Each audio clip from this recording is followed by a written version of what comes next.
Everyone, welcome back to my channel. I hope आपको burn sugar and bitter tea का first part अच्छा लगा होगा। ये फैन फिक्शन ज़्यादा लंबा नहीं है, तो शायद आज ही मैं इस फैन फिक्शन को ख़त्म कर दूँ। तो फिर चलिए, जहाँ हमने अपने इमेजिनेशन को स्टॉप किया था वही फिर से वापस चलते हैं।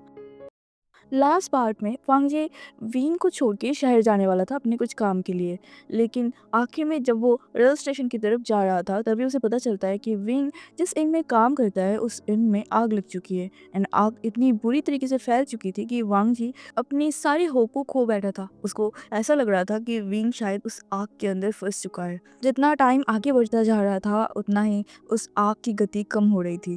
धीरे धीरे पानी की मदद से उस आग को पूरी तरीके से बुझा जा गया था। जब आग कम्प्लीटली बुझ जाता है तब सारे लोग धीरे धीरे इनके अंदर जाने लगता है, लेकिन अंदर की नज़ारा अपनी सोच से भी बदतर था।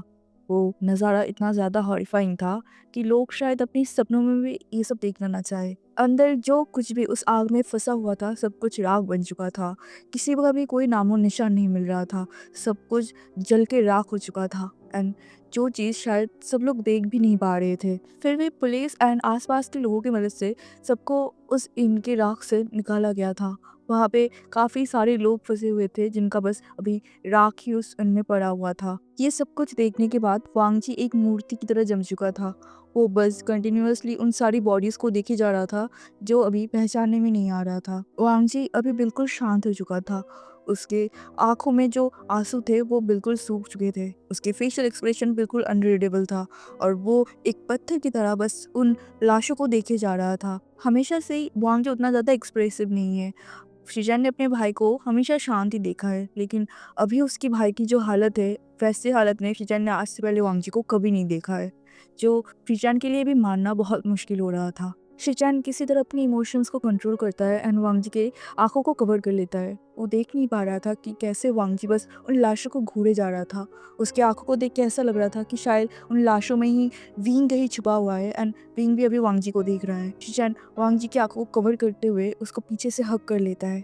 तभी वांगजी शीचान के हाथ को अपने आंखों के सामने से हटा देता है। उसके एक्सप्रेशन अभी भी अनरीडेबल था। जो वांगजी अभी थोड़ी देर पहले भी इनसे तड़प रहा था, गिल्ट उसके आंखों में साफ साफ दिख रहा था। वो आंखें बिल्कुल खाली हो चुका है। उसके आंखों में अभी कोई भी इमोशन नहीं दिख रहा है और उसके फेस बिल्कुल ठंडा पड़ चुका है। वांगजी की पूरी बॉडी अभी ठंडा पड़ चुका है। वो अपने ब्रदर को ग्रिप से निकल आता है और उन लाशों की तरफ जाने लगता है। तभी वहाँ पे मौजूद पुलिसमैन वांगजी को रोक देता है। हे लड़के, अभी इन्वेस्टिगेशन चल रहा है तो तुम बॉडीज के पास नहीं जा सकते। तभी वांगजी गुस्से में उस पुलिसमैन की तरफ देखने लगता है। वो बॉडीज नहीं है, वहाँ पे विंग है, वांगजी का विंग। ये आदमी विंग को ऐसे कैसे बुला सकता है? वांगजी गुस्से में उस पुलिसमैन की तरफ देखता है और उसके कॉलर को पकड़ते हुए कहता है, तुम्हारी हिम्मत कैसे हुई मेरे विंग को बॉडी बुलाने की? कोई बॉडी नहीं है, वो विंग है, मेरा विंग, समझे? जब इस इंग में आग लग गई थी तब तुम लोग क्या कर रहे थे? क्यों तुम लोग मेरी विंग को बचा नहीं पाए? क्या तमाशा देखने के लिए तुम्हें यहाँ रखा गया है? बताओ बताओ, क्या कर रहे थे तुम वहाँ? ऐसे कहते हुए वो बहुत ही जोर जोर से उस पुलिसमैन को हिट करने लगा। वांगजी गुस्से में पागल हो चुका था एंड वहाँ पे मौजूद कोई भी उसे रोक नहीं पा रहा था। सारे पुलिसमैन वांगजी को रोकने के लिए उसके हाथ पैर पकड़ रहे थे, लेकिन वांगजी अभी इतना ज़्यादा अग्रेसिव हो चुका था कि कोई भी वांगजी को कंट्रोल नहीं कर पा रहा था। वो उन सारे पुलिसमैन को मारने लगा था जो कोई भी वांगजी को रोकने की कोशिश कर रहा था। इवन शिनचैन भी बहुत बार वांगजी को कोशिश करता है रोकने की, लेकिन वांगजी बार बार अपने ब्रदर के ग्रिप को अपने हाथ से छुड़ाने लगता है और उन पुलिस ऑफिसर्स पर एक के बाद एक अटैक करने लगता है। अभी वांगजी गुस्से में पागल हो चुका था। वो इतना ज़्यादा अग्रेसिव हो चुका था कि कोई भी उसे कंट्रोल नहीं कर पा रहा था। क्या कर रहे थे तुम यहाँ? क्या कर रहे थे? जब यहाँ पे आग लगी थी तो तुम लोग यहाँ क्या कर रहे थे? क्यों तुम लोग मेरे विंग को बचा नहीं पाए? बताओ, क्यों नहीं बचा पाए? क्या बस तमाशा देखने के लिए तुम लोगों को यहाँ रखा गया है? तुम्हें पेमेंट मिलता है बस यहाँ पे मौजूद लोगों को मरते हुए देखकर, उनकी बॉडीज को लेके खेलते हुए देखकर? हम सबकी रिस्पॉन्सिबिलिटी तुम लोगों के ऊपर है ना? तो फिर ऐसे निभा रहे हो तुम अपनी रिस्पॉन्सिबिलिटी? क्या कर रहे थे? क्यों इतने सारे लोगों की जान गई? क्यों मेरी विंग की जान गई? क्यों? वांगजी अपनी पूरी ताकत लगाकर बस उन्हें हिट कर ही जा रहा था। तभी पीछे से 3-4 पुलिस ऑफिसर आते हैं एंड वांगजी के हाथ को बहुत ही कस के पकड़ लेता है। इतना कस के पकड़ लेता है ताकि वांगजी मूव भी ना कर पाए। फिर भी वांगजी अपनी पैरों की मदद से उनको हिट करने की कोशिश किया जा रहा था। वांगजी को देख के ही लग रहा था कि वो अभी एक वाइल्ड एनिमल हो चुका है जिसको कंट्रोल करना इम्पॉसिबल है। वो लोग वांगजी को कंट्रोल करने में बिजी थे, तभी वांगजी के कान में एक आवाज़ आती है, लहान-सान, क्या कर रहे हो तुम यहाँ? प्लीज़ रुक जाओ। जैसे ही ये वॉइस वांगजी के कानों में आता है, एकाएक वांगजी बिल्कुल शांत हो जाता है। वहाँ पे जितने भी ऑफिसर्स थे वो भी देखता है कि वांगजी बिल्कुल शांत हो चुका है, लेकिन उन्होंने अभी तक वांगजी को छोड़ा नहीं था। वांग जी धीरे-धीरे उस वॉइस की तरफ मुड़ता है एंड जो इंसान उसके सामने था, उसे देखकर वांग जी आँसुओं से टूट पड़ते हैं। जो इंसान अभी तक इतना ज़्यादा अग्रेसिव हो रहा था, सबको मार रहा था, पीट रहा था, सब पे सवाल कर रहा था कि क्यों क्यों वो लोग विंग को प्रोटेक्ट नहीं कर पाए, वो इंसान अभी एक छोटे बच्चे की तरह रोने लगा था। तभी धीरे-धीरे ऑफिसर्स वांग जी के हाथ-पैर छोड़ देता है एंड वांग जी भाग के उस इंसान के पास जाता है, जिसे देखकर अभी वांग जी पूरी तरीके से रोने लगा था। वो विंग था, जो वांग जी को इस तरह से देखकर बिल्कुल डर चुका था। वांग जी जब भाग के विंग के पास आता है, विंग भी तुरंत ही वांग जी के पास जाता है एंड उसे कस के हग कर लेता है। वांग जी ने बहुत ही कस के विंग को पकड़ा हुआ था, जैसे कि अगर अभी उसने विंग को छोड़ दिया तो विंग शायद अभी राख बन जाएगा, जिसका डर से वांग जी और भी कसते जा रहा था विंग को। वांग जी खुद भी नहीं जानता वो कब से विंग को ऐसे पकड़ा हुआ है। वो मल्टीपल केसेस विंग की फोrehead पे किया जा रहा था, विंग के सिर पे किया जा रहा था। वो बिलीव दिलाना चाहता था खुद को कि विंग बिल्कुल ठीक है, विंग बिल्कुल उसके सामने है एंड उसकी बाहों में है। वांग जी अभी बहुत ही बुरी तरीके से रो रहा था एंड विंग को अपनी बाहों में कस के पकड़ा हुआ था। काफ़ी टाइम तक वांग जी की बाहों में ऐसे ही रहते-रहते विंग को जब सांस लेने में तकलीफ होने लगी तो वो वांग जी के चेस्ट पर धीरे से पैट करते हुए कहने लगा, "आंसर, मुझे सांस नहीं आ रही है, प्लीज़ थोड़ा सा अपना ग्रिप लूज़ करो ना।" लेकिन लान वांग जी ने अभी तक विंग को नहीं छोड़ा था। उसको अभी भी डर लग रहा था कि अभी जो विंग उसके सामने है वो गायब ना हो जाए। तभी वांग जी अपनी ब्रोकन वॉइस में विंग से कहता है, तुम पागल हो क्या? तुम्हें पता है मैं कितना ज़्यादा डर गया था? तुम कहाँ थे इतनी देर तक पागल?" विंग से कोई रिस्पॉन्स ना पाकर वो विंग को अपने सामने करता है। उसके दोनों शोल्डर को अपने हाथ से टाइटली पकड़ते हुए उसे हिलाते हुए कहते हैं, "क्या हुआ? आंसर क्यों नहीं कर रहे? कहाँ थे तुम?" विंग पहली बार वांग जी को ऐसे इतना अग्रेसिव देख रहा था, जिससे विंग बिल्कुल शॉक हो चुका था। वो शॉकिंगली वांग जी को देख रहा था। तभी वांग जी फिर से विंग को हिलाते हुए कहता है, "क्या हुआ? जवाब दो।" वो जब आग लगी थी तब मैं किसी तरह किचन के खिड़की से निकल पाए थे एंड मेरे साथ-साथ और कोई भी निकल पाया था, लेकिन उन्हें चोट लग गई थी। तो उनके साथ मैं इनके पीछे नदी के पास था। विंग हकलाने लगा था क्योंकि वांग जी इतना ज़ोर-ज़ोर से विंग को हिला रहा था, इतना ज़्यादा अग्रेसिवली उसे देख रहा था कि विंग को 1 मिनट के लिए डर लगने लगा था वांग जी से। वांग जी अभी भी विंग की तरफ वही गुस्से में देख रहा था। विंग तो डर के मारे वांग जी से ठीक से आई कांटेक्ट भी नहीं कर पा रहा था। फिर वांग जी अपनी आँखों को कस के बंद करता है, अपने घुटनों के बल बैठ जाता है और विंग के हाथ पर अपने सिर को रख देता है। अभी जो कुछ भी वांग जी के ऊपर से पीता, वो इतना ज़्यादा गुस्सा हो गया था, इतना ज़्यादा अपसेट था, इतना ज़्यादा टूट चुका था। इन सारी चीज़ों की वजह से वांग जी बहुत ज़्यादा टायर्ड हो चुका था एंड थकान की वजह से अब वांग जी ढंग से खड़ा भी नहीं हो पा रहा था। वो इतना ज़्यादा टायर्ड हो चुका था कि वो अपने घुटनों के बल बैठ जाता है एंड अपने सिर को विंग के पाम के ऊपर रख देता है रेस्ट करने के लिए। वांग जी को ऐसे देख दे विंग भी घबरा जाता है। विंग तुरंत ही अपने नीज़ के बल बैठ जाता है एंड वांग जी के फेस को पकड़ते हुए कहता है, "वांग जी क्या हुआ? तुम ठीक तो हो ना?" लेकिन वांग जी कोई भी रिस्पॉन्स नहीं करता। उल्टा वो विंग को ढंग से वहाँ पे बैठा देता है एंड उसकी गुद पे अपने सिर को रख लेता है। अपने भाई को फाइनली रिलैक्स देखकर एंड विंग को सही सलामत देखकर फाइनली शिचेन एक रिलीफ का ब्रेथ छोड़ता है। वो इतनी देर तक कैसे अपने आप को कंट्रोल किए हुए था, वो खुद ही जानता है। अभी शिचेन खुद भी विंग के पास जाना चाहता था, विंग कैसा है, विंग ठीक तो है ना, उसे कहीं पे चोट तो नहीं लगी, ये सब जानने के लिए। लेकिन वांग जी और विंग को वो स्पेस देना चाहता था, इसलिए वो उनके पास नहीं जाता। वो साइड में ही खड़ा रहता है और अपने भाई को और विंग को देखने लगता है। वांग जी को फाइनली लगता है कि शायद अब सब कुछ ठीक हो चुका है। तभी वांग जी को एक झटका लगता है। वो विंग की गोद से साइड में मिट्टी में गिर जाता है एंड जब वो अपने सामने देखता है तो देखता है विंग उसके सामने खड़ा हुआ है एंड इनका जो मालिक है वो विंग की कॉलर को बहुत ही कस के पकड़ा हुआ है एंड विंग को बहुत ही गुस्से में देख रहा है। तुम अब तक कहाँ थे? मुझे बहुत अच्छे से पता था कि ये सब करने के बाद तुम छुपने की कोशिश ज़रूर करोगे। इसीलिए जब से ये सब कुछ शांत हुआ है तब से मैं तुम्हें ढूँढने की कोशिश कर रहा था। तुम्हारी हिम्मत कैसे हुई मेरी इतना बड़ा नुकसान करके अब छुपने की कोशिश कर रहे हो? लास्ट टाइम जब आग लगी थी तब तुम ही किचन में थे और मुझे बहुत अच्छे से पता है कि तुमने ही ये सब कुछ किया है। ये सब करते हुए क्या तुम्हें एक बार भी ख्याल नहीं आया कि जिस मालिक के टुकड़ों पे इतने दिन तक तुम पल-पल रहे थे, उसी मालिक के पेट पे लात मार के तुम भागने की कोशिश कर रहे थे? नहीं, इतने ईज़िली तो मैं तुम्हें जाने कभी नहीं दूँगा। तुम्हें सारी चीज़ों के लिए पे करना पड़ेगा। तुमने जितना भी मेरा नुकसान किया है, जितने भी लोगों की तुम्हारी वजह से जान गई, ये सारी चीज़ों के लिए तुम्हें प्रीपे करना पड़ेगा।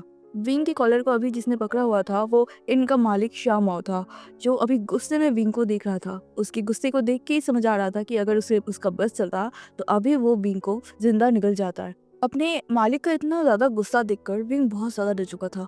विंग को तो समझ ही नहीं आ रहा था कि ये इंसान उसे क्या-क्या बोल रहा है, क्योंकि वो जो-जो बोल रहा है वो सब कुछ झूठ है। विंग ने कोई आग नहीं लगाया, इवन विंग खुद किसी तरह इस आग से बा बच के निकला है। विंग बोलने की कोशिश तो करता है, मैंने कुछ चुप हो जाओ, तुम कुछ नहीं बोलोगे। जब भी बोलते हो कुछ गलत ही बोलते हो, जब भी कुछ करते हो कुछ गलत ही करते हो। मुझे तुम्हें मेरे इनमें रखना ही नहीं चाहिए था। उस टाइम पे बहुत लोगों ने बोला था कि ऐसे अनाथ बच्चे को अपने इनमें काम करने के लिए मत रखो। ये बच्चे अच्छे नहीं होते, ये कभी भी तुम्हारे अच्छे नहीं सोच सकते। सही बोला था। अगर उस टाइम पे मैंने लोगों की बातें सुन ली होती तो आज मेरी ये हालत नहीं होती। ऐसा कहते हुए वो अपने हाथ को बढ़ा ही रहा था विंग को मारने के लिए कि वांग जी तुरंत ही उसके हाथ को पकड़ लेता है। वांग जी तब से इस शामो का तमाशा देखे जा रहा था, लेकिन वो बिल्कुल बर्दाश्त नहीं कर सकता कि कोई विंग के ऊपर हाथ उठाए। वांग जी को बहुत अच्छे से पता है कि विंग ऐसा इंसान बिल्कुल नहीं है कि वो जानबूझकर दूसरों की नुकसान करे, इसलिए वो ढाल बन के विंग के सामने आके खड़ा हो चुका था। श्यामू जब देखता है कि वांग जी उसके सामने आके खड़ा हो चुका है तो उसका एक्सप्रेशन थोड़ा-सा चेंज हो जाता है। वो थोड़ा-सा हैरान हो जाता है, लेकिन तुरंत ही वो विंग की तरफ देखते हुए कहता है, "देखो वांग जी, इस विंग ने मेरा बहुत बड़ा नुकसान कर दिया है। इसलिए अगर तुम नहीं चाहते कि मैं तुम्हें भी कुछ गलत बोल दूँ तो मेरे सामने से चुपचाप हट जाओ और विंग को मेरे हवाले कर दो।" श्यामू की बात सुनकर भी वांग जी अपनी जगह से एक इंच भी नहीं हिलता। उसका फेस बिल्कुल सीरियस था और उसकी आँखों में इतना ज़्यादा गुस्सा था कि शामो को भी 1 मिनट के लिए हेजिटेट फील हो रहा था वांग जी के सामने खड़े होने में। विंग, क्या तुम चुपचाप मेरे पास आने वाले हो या फिर मैं पुलिस का सहारा लूं? विंग के खिलाफ पुलिस केस करने वाले आप होते कौन हो? मैं कौन होता हूँ? मैं? वांग जी, क्या तुम्हें दिख नहीं रहा है जो इस लड़के ने जला के राख कर दिया है वो मेरा है। पहले मुझे ये बताइए कि इस इनमें जो आग लगी है वो विंग ने लगाई है, इसके क्या प्रूफ है आपके पास? क्या आपने देखा है विंग को ऐसा कुछ करते हुए? वांग जी की बात सुनते ही शम्हू का फेस थोड़ा सा पेल हो जाता है, लेकिन फिर भी वो अपने आईब्रोज को रेज करता है और अपनी वॉइस को ठीक करते हुए बोलता है, जब इस इनमें आग लगी थी तब किचन में बस विंग था, विंग के सिवा और कोई भी किचन में नहीं था, तो ये जाहिर सी बात नहीं है कि इनमें आग इसने ही लगाई है। शामू की बात कंप्लीट होते ही वांग जी के लिप्स के कॉर्नर में एक कर्व हो जाता है। वो बिटरली स्माइल करते कहते, आह, क्या बेवकूफ़ी है, मुझे लगा नहीं था इतने बड़े इनके मालिक इतने भी बेवकूफ़ होंगे। वांग जी की बात सुनते ही श्यामा गुस्से में वांग जी की तरफ घूरने लगता है। लान वांग जी, क्या क्या गलत बोला मैंने? जो इंसान बस अपने अंदाजे की बेसिस पे किसी के ऊपर इतने बड़े एलिगेशन लगा सकते हैं, उनको बेवकूफ नहीं बोलते तो क्या बोलते हैं? आप ही बोलिए मिस्टर शाओ। विंग के किचन में रहने का मतलब ये थोड़ी हो सकता है कि विंग किचन में था इसलिए इनमें आग लगी है, क्योंकि इनमें जब आग लगी थी तब इनमें बहुत सारे लोग मौजूद थे। आप भी उनमें से एक थे मिस्टर शाओ। वांग जी की आंखें बिल्कुल डार्क हो चुकी थी और वो बस श्यामू को घूरे जा रहा था। श्यामू का एक्सप्रेशन भी बिल्कुल चेंज हो चुका था। जो अभी थोड़ी देर पहले गुस्से में विंग को घूर रहा था, अभी उसके फेस में इरिटेशन कोई भी साफ साफ देख पाएगा। श्यामू भड़कते हुए वांग जी की तरफ देखते हुए कहते हैं, तुम्हारे बोलने का मतलब क्या है? मैं इनमें मौजूद थी, इसका मतलब मैंने अपने इनमें आग लगाई है? तो वांग जी अपने हाथ को अपने चेस्ट के सामने क्रॉस कर लेता है और मिस्टर शाओ की तरफ डायरेक्टली देखने लगता है, जैसे कि वो अभी यही बोलना चाहता है। मिस्टर शाह को समझ आ चुका था कि वांग जी के साथ आर्ग्यूमेंट करके अभी कोई फ़ायदा नहीं, इसलिए वो अभी विंग की तरफ देखने लगता है। उसकी आंखें बिल्कुल डार्क हो चुकी थी एंड वो सीरियसली बस विंग की तरफ देखे जा रहा था। श्यामू को अपनी तरफ ऐसे घूरते हुए देखकर विंग सहम चुका था। वो वांग जी के शर्ट को पीछे से कस के पकड़ लेता है, तभी वांग जी विंग को अपने और भी पीछे करते हुए श्यामू की तरफ घूरने लगता है। तभी श्यामू अपनी एक हाथ को विंग की तरफ बढ़ाते हुए कहता है, विंग, अगर तुम इस मैटर को और भी ज़्यादा ख़राब नहीं करना चाहते तो चुपचाप मेरे पास आ जाओ। विंग आपकी कोई प्रॉपर्टी नहीं है कि आप जो भी बोलेंगे वो वही करेगा। वांग जी की बात सुनकर श्यामू एक स्मिर्क करता है और वांग जी की तरह अपनी डार्क आईज से घूरते हुए कहता है, आज नहीं तो कल उसे मेरे पास आना ही होगा। माना तुम और विंग बहुत अच्छे दोस्त हो, थोड़े ज्यादा ही अच्छे दोस्त हो, इसका मतलब ये नहीं है कि दोस्ती से उसका पेट भर जाएगा। जिंदगी बिताने के लिए, रहने के लिए जगह और खाने के लिए 2 टाइम की खाने की जरूरत पड़ता है।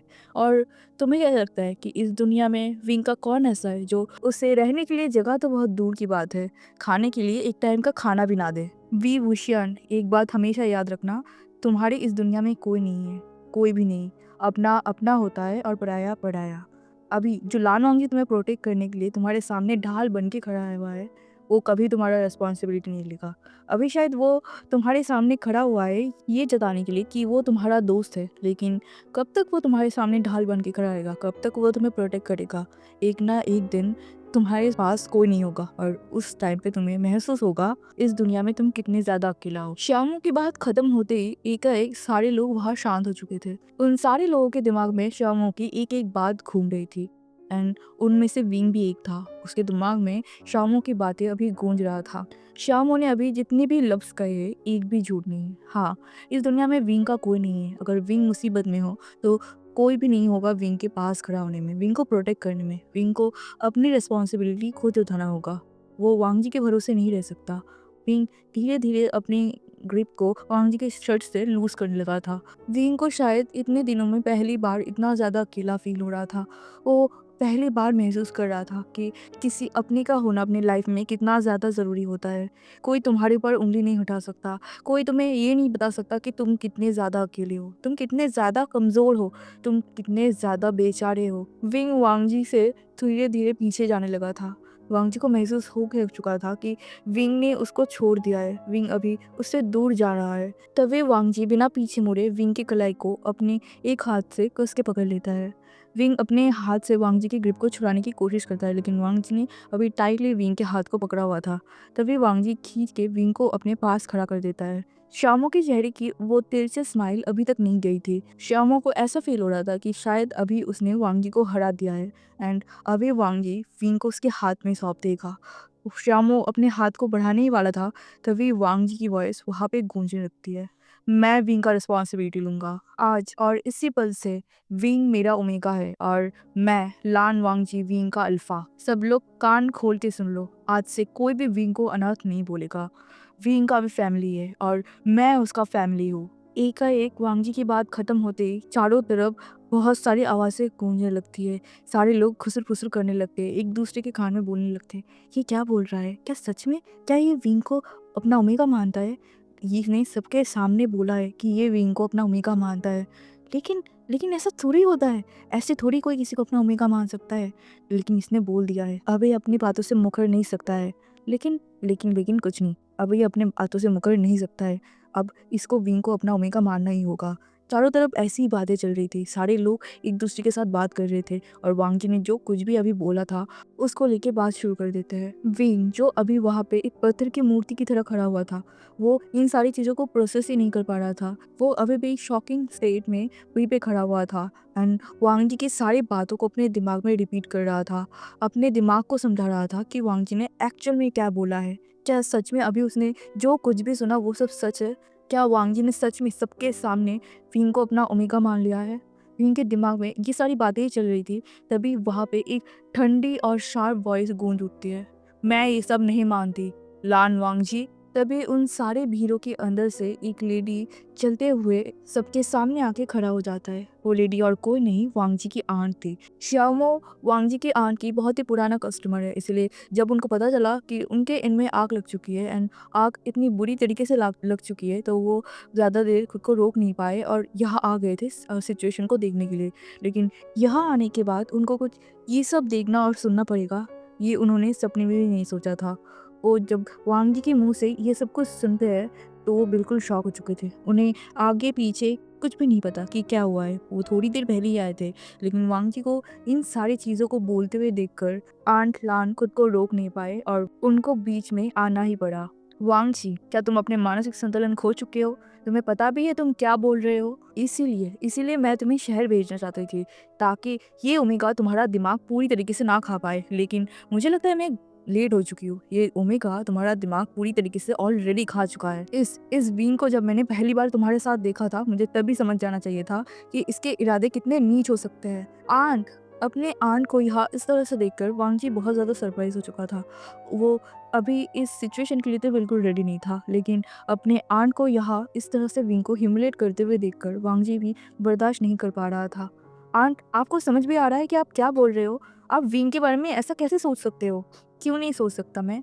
वांगजी, भूलो मत, मैं तुमसे बड़ी हूँ।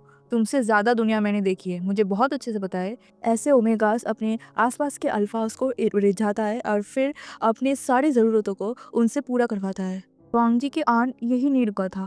वो अपने मुंह में जो कुछ भी आ रहा था वो विंग के बारे में बोले जा रहा था।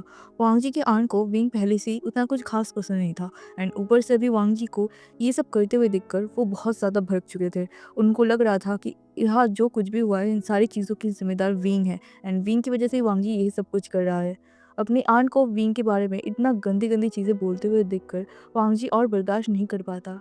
वो अपनी आंट की तरफ देखते हुए कहता है, "आंट प्लीज़ चुप हो जाइए। विंग मेरा ओमेगा है। तुम चुप हो जाओ। अपना ओमेगा किसे कहते हैं तुम्हें पता भी है? जल्दी से जल्दी ये सब तमाशा बंद करो और मेरे साथ घर चलो।" लेकिन वांग जी अभी भी वहाँ पे स्टिल खड़ा हुआ था। अभी भी उसने विंग के हाथ को कस के पकड़ा हुआ था और अपने आंट की तरफ देखे जा रहा था। वांग जी को 1 इंच भी हिलते ना देखकर आंट लान को और भी ज़्यादा गुस्सा आ जाता है। वो एक गहरी सी सांस छोड़ता है और वांग जी की तरफ देखते हुए कहता है, "ठीक है, तुम मुझसे अपना ओमेगा मानते हो ना? ठीक है, तुम मुझसे अपना ओमेगा मान सकते हो। लेकिन एक बात कान खोल के सुन लो वांग जी, तुम्हारे इस ओमेगा को मेरे घर में मैं कभी जगह नहीं दूंगा। तुम्हारे इस ओमेगा के लिए मेरे घर में कोई जगह नहीं है। अब तुम अपने इस ओमेगा को जहाँ रखना चाहो रख सकते हो।" ऐसा कहते हुए वो वांग जी की तरफ शार्पली देखने लगा। उनको भी लगा था कि शायद वांग जी विंग का हाथ छोड़ देगा, क्योंकि उन्होंने विंग को एक्सेप्ट करने से बिल्कुल ही मना कर दिया था। लेकिन वांग जी ने अभी भी विंग का हाथ नहीं छोड़ा था। वो अभी भी अपनी उसी शार्प नज़रों से अपने आंट को घूरे जा रहा था। वांग जी की इतनी ज़्यादा जिद देखकर उसकी आंट को और भी ज़्यादा गुस्सा आने लगा था। लेकिन आंट लान भी कम जिद्दी नहीं थे। वो शिचान की तरफ देखता है और अपनी ठंडी आवाज़ में कहता है, "शिचान घर चलो।" वो वांग जी की तरफ बिना देखे ही वहाँ से जाने लगता है। उसके सामने जो कुछ भी अभी हो रहा था, इससे शिनचैन बिल्कुल घबरा चुका था। उसे अपने ब्रदर के लिए डर लग रहा था। वो अपनी आंट के पास जाता है और उनके हाथ को पकड़ते हुए कहता है, "आंट प्लीज़, प्लीज़ आप ऐसा मत कीजिए। वांग जी कहाँ जाएगा? आपको पता है ना, विंग का वांग जी को छोड़ के और वांग जी का हमें छोड़ के इस दुनिया में कोई नहीं है। प्लीज़ आप ऐसा मत कीजिए।" मैंने वांग जी को बिल्कुल भी घर आने के लिए मना नहीं किया। ये वांग जी का भी घर है। वांग जी इस घर में जब मर्ज़ी तब आ सकता है। लेकिन मैं उस ओमेगा को मेरे घर में बिल्कुल भी जगह नहीं दूँगा। वो ओमेगा हमारा कोई नहीं है और मैं उसे कभी एक्सेप्ट नहीं करूँगा। ऐसा कहते हुए वो बिना पीछे मुड़े वहाँ से सीधा जाने लगता है। शिचन को समझ नहीं आ रहा था वो क्या करे, इसलिए वो अपने आंट के पीछे जाने लगता है उनको समझाने के लिए। अभी धीरे-धीरे वहाँ से सारे लोग जाने लगे थे। धीरे-धीरे वो जगह बिल्कुल खाली हो चुका था। शामो भी आखिरी बार के लिए विंग और वांग जी की तरफ देखता है और वहाँ से निकल जाता है।